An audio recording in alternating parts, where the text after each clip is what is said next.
Welcome back. What I want to look at is oscilloscopes, and all this is to do is to provide you with some information as to how an oscilloscope works. What does an oscilloscope do? An oscilloscope is easily the most useful instrument available for testing circuits because it allows you to see the signals at different points in the circuit.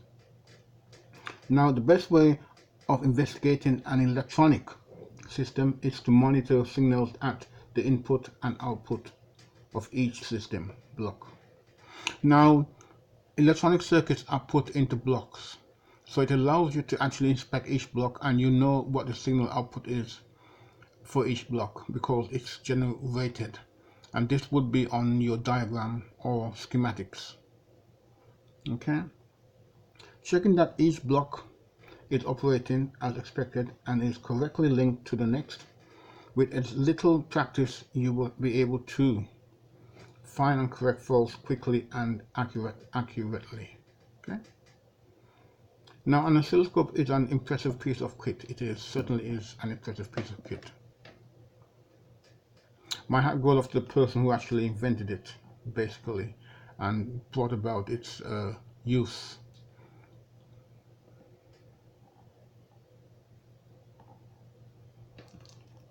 Now I'll pan back a little bit so we can get it fully in view. Okay. And here you see at voltage divisions, and still again voltage division and time divisions. Now it's voltage against time, but remember, if your voltage is, let's say, maybe 300 volts, you may need then to determine that each of these units may then be subdivided to what, 50 volts, 100 volts, etc., or maybe 100 volts, 200 volts to 300 volts. So these units will be subdivided to, depending on what you've set the voltages to in respect of the time given. Okay, and they will actually show you the peak value of your sine wave or the output wave as it should be at that given point in time or for that respective block.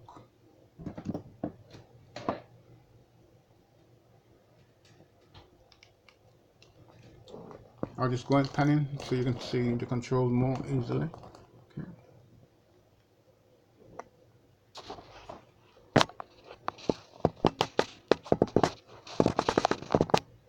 Sorry about that. Okay.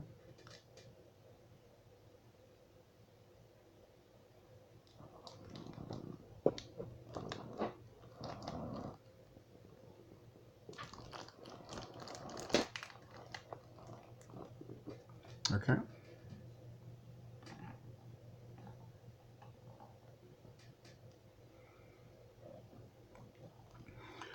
Now the diagram shows a HAMAG HM203.6-6, I should say, oscilloscope, a popular instrument in UK schools. Your oscilloscope may, now remember that this was a popular instrument in UK schools many moons ago. This type of oscilloscope may have since changed to become more digital, I would say, or more modern. Okay, so your oscilloscope may look different but will have similar controls. Now, faced with an instrument like this, students typically respond either by twiddling every knob and pressing every button in sight or by adopting a glazed expression. Neither approach is especially helpful. Following the systematic description below will give you a clear idea of what an oscilloscope is and what it can do.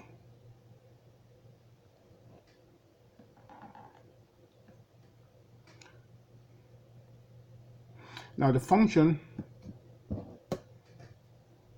of an oscilloscope is extremely simple. It draws a VT graph, a graph of voltage against time, voltage on the vertical or y-axis and time on the horizontal or x-axis. Okay. As you can see, the screen of this oscilloscope has 8 squares or divisions on the vertical axis and 10 squares or divisions on the horizontal axis. Usually these squares are 1 centimeter in each direction.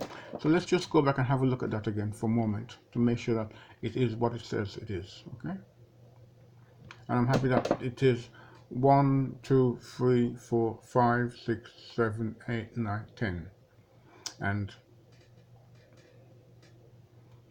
I 1, 2, 3, 4, 5, 6, 7, 8 on the vertical axis. So we know that it's correct, okay, in that sense, and we're looking at the right screen. So let's go back down again. Okay.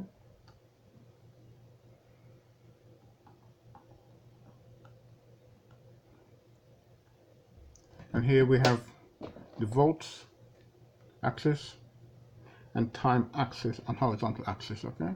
And I'll just go into, you can see that for yourself a bit more in detail. Okay.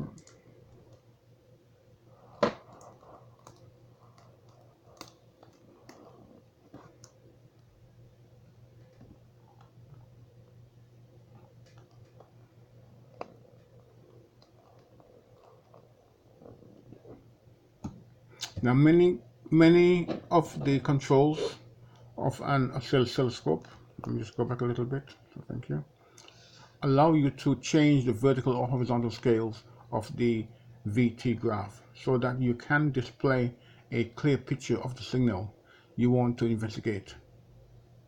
Dual trace oscilloscopes display two VT graphs at the same time so that simultaneous signals from different parts of an electronic system can be compared.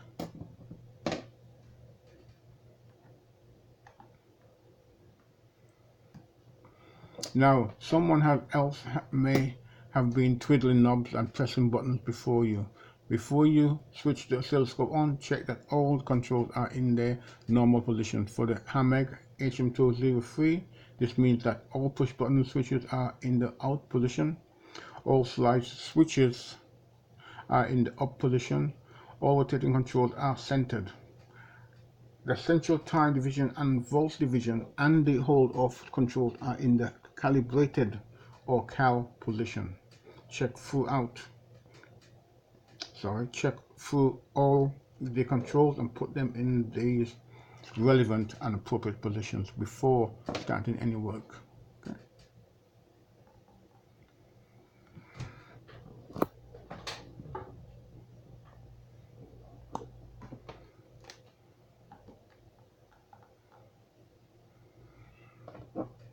And this just shows you the push button switches out, slide switches up, rotating controls centered, calibration controls, cal positions. Okay.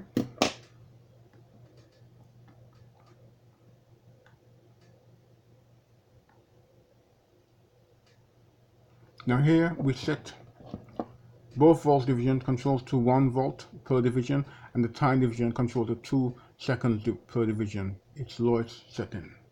Okay.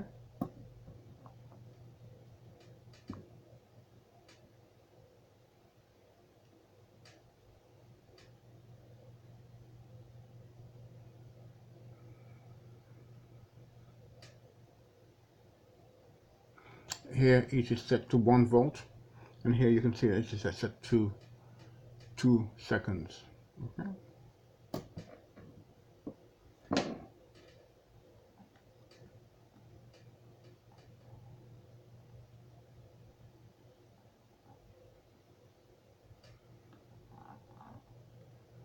Now the green LED illuminates, and after a few moments you should see a small bright spot or trace moving fairly slowly across the screen. Find the Y position 1 control. Find the Y pos 1 control. Okay.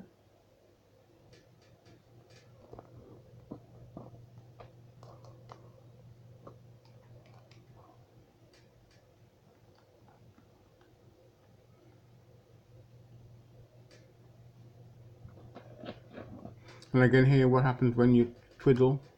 The Y pos 1 allows you to move the spot up and down the screen. For the present, adjust the trace so that it runs horizontally across the center of the screen, and you'll see it blipping across the screen centrally. Okay.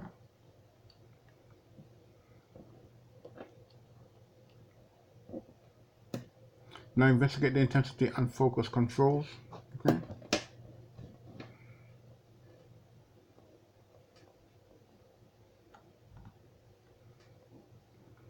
When these are correctly set, the spot will be reasonably bright but not glaring, and as sharply focused as possible. The TR control is screwdriver adjusted. It is only needed if the spot moves at an angle rather than horizontally across the screen with no signal connected. The time division control determines the horizontal scale of the graph which appears on the oscilloscope screen.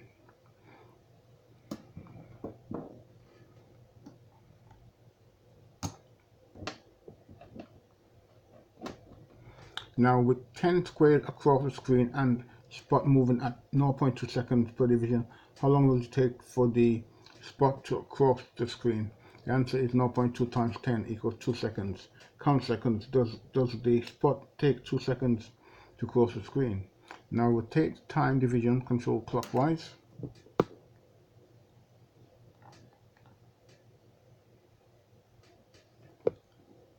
And we're going clockwise that way around, okay? With the spot moving at 0.1 second per division, it will take 1 second to cross the screen. Continue to rotate time division clockwise. With each new setting, the spot moves faster. At around 10 milliseconds division, the spot is no longer separately visible. Instead, there is a bright line across the screen.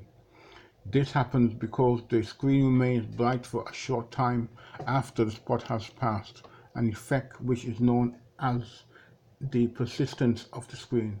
It is useful to think of the spot as still. They are just moving too fast to be seen.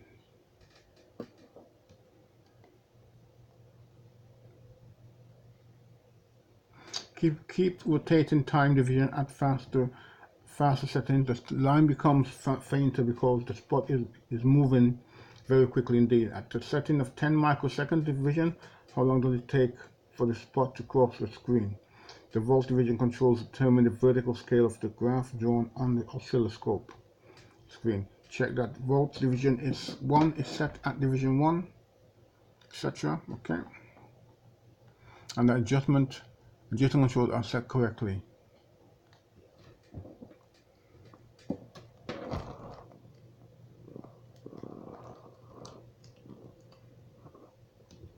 Okay, I'll just move in a little bit so we can see these Y-posts center, and I will pan out shortly so we can get it all in. Okay.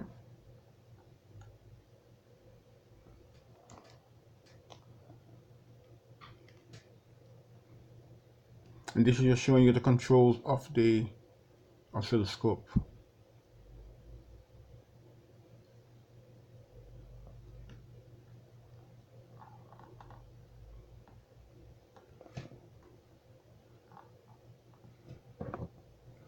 The HAMAC 203 has a built-in source of signals which allow you to check that the oscilloscope is working properly. A connection to the input of channel 1, CH1 of the oscilloscope can be made using a special connector called a BNC plug as shown below. Okay. And this is our BNC plug. Okay.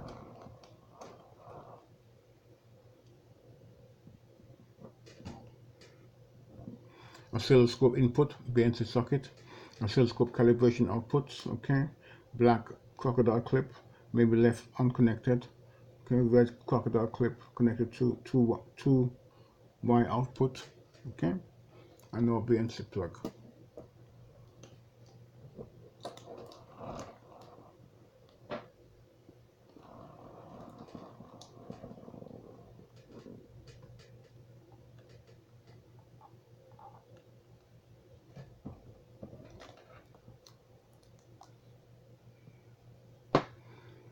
The diagram shows a lead with a BNC plug at one end and crocodile clip at the other. When the crocodile clip from the red wire is clipped to the low metal terminal, a 2-volt square wave is connected to the input of channel 1. Adjust volt division and time division until you obtain a clear picture of the 2-volt signal, which should look like this. Okay, and that's the signal you would be looking at. Okay.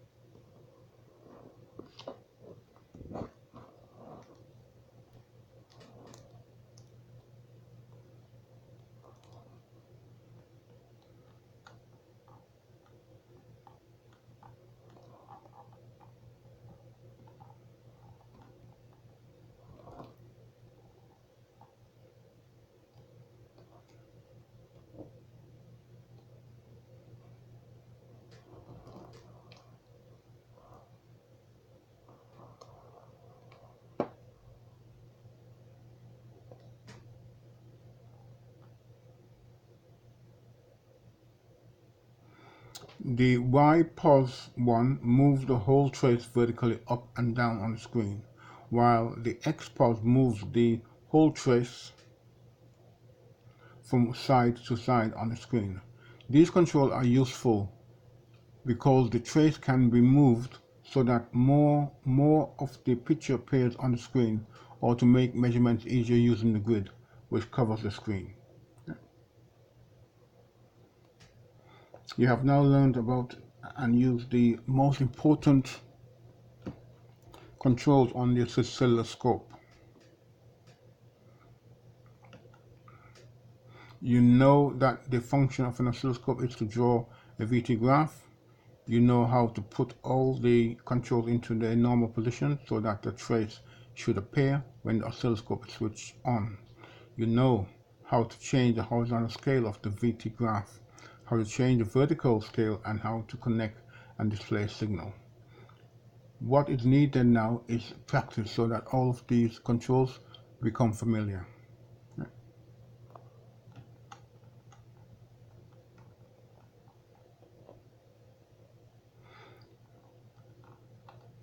Okay, that will be it for now, I think. We'll just stick with the questions, okay? I would like to make this question bigger. Actually, let me see if I can make them any bigger. Bear with me for a second. Let's see if I can make them bigger. Let's just see if we can break this down a bit further. This has gone quite large off the screen.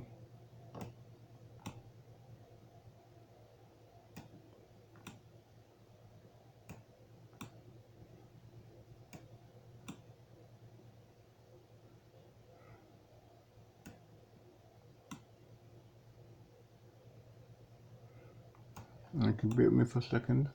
Okay. Let me see if I can drop this down a bit.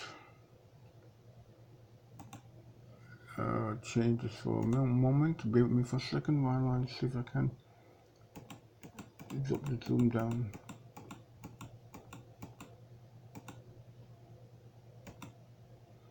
Okay, let's see if that will work.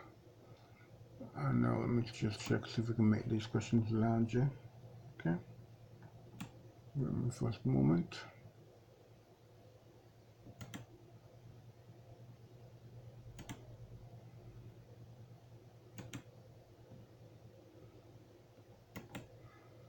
Now I have no idea if that's better or worse. I really haven't, but let me just see if I can drop this down further still.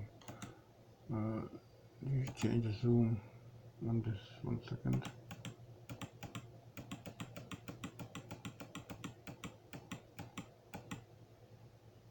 Try that. Okay. Yeah, come in. Sorry. Oh, sorry about that. It's okay. Someone just called me and I shouted out. Sorry about that. Oh, crumbs. These things happen, don't they? And they always happen at the wrong time when you're recording, don't they? Goodness me.